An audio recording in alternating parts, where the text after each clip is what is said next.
मानव शरीर का निर्माण पंच महाभूतों से हुआ है, लेकिन फिर भी सब लोग अलग अलग तरीके के होते हैं।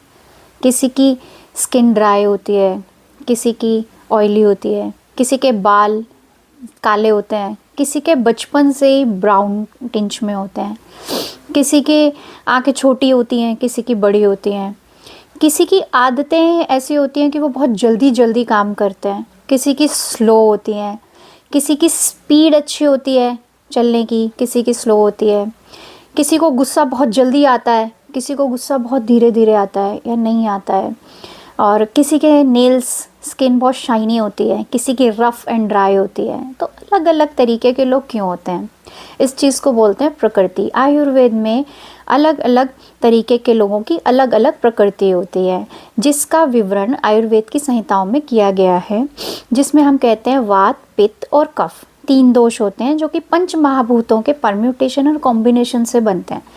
तो वात प्रधान लोगों के अंदर वायु, जैसे बाहर हवा है, वायु है, वैसे वात प्रधान लोगों की एक्टिविटीज़, बिहेवियर और उनकी मेंटल स्टेट वैसा ही होता है।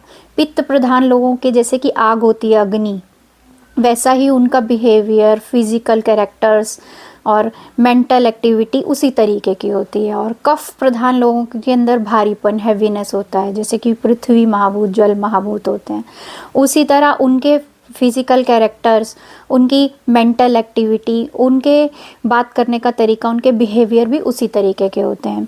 तो इस समय, वर्तमान समय में देश का प्रकृति परीक्षण अभियान चल रहा है, जिसके तहत आयुर्वेद के सभी चिकित्सक सभी लोगों का, जितने लोगों का कर सकते हैं उतने लोगों का प्रकृति परीक्षण कर रहे हैं। और आयुर्वेद ने आज इस तरीके को, जो कि किताबों में लुप्त हो गया था, जो कि किताबों तक सीमित था, उसको डिजिटली ऐप के रूप में कर दिया है।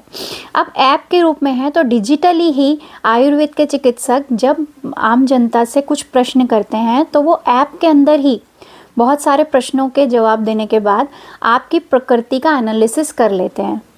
तो ये बहुत ही अच्छा माध्यम है जिसके थ्रू जनमानस की प्रकृति के बारे में बताया जा सकता है, और ये आपको, लोगों को, आम जनता को ये पता लग जाता है कि आपकी प्रकृति कौन सी है और इसका महत्व क्या है। क्या महत्व है प्रकृति एनालिसिस का? इससे आपको ये पता चलता है कि हमको किस सीज़न में ज़्यादा बीमारियां हो सकती हैं, हमें किस तरीके का खान पान खाना चाहिए, कैसे रहना चाहिए और किन किन चीज़ों से बचाव करना चाहिए। ये बहुत सारी चीज़ें आपकी प्रकृति एनालिसिस से पता लग जाएंगी।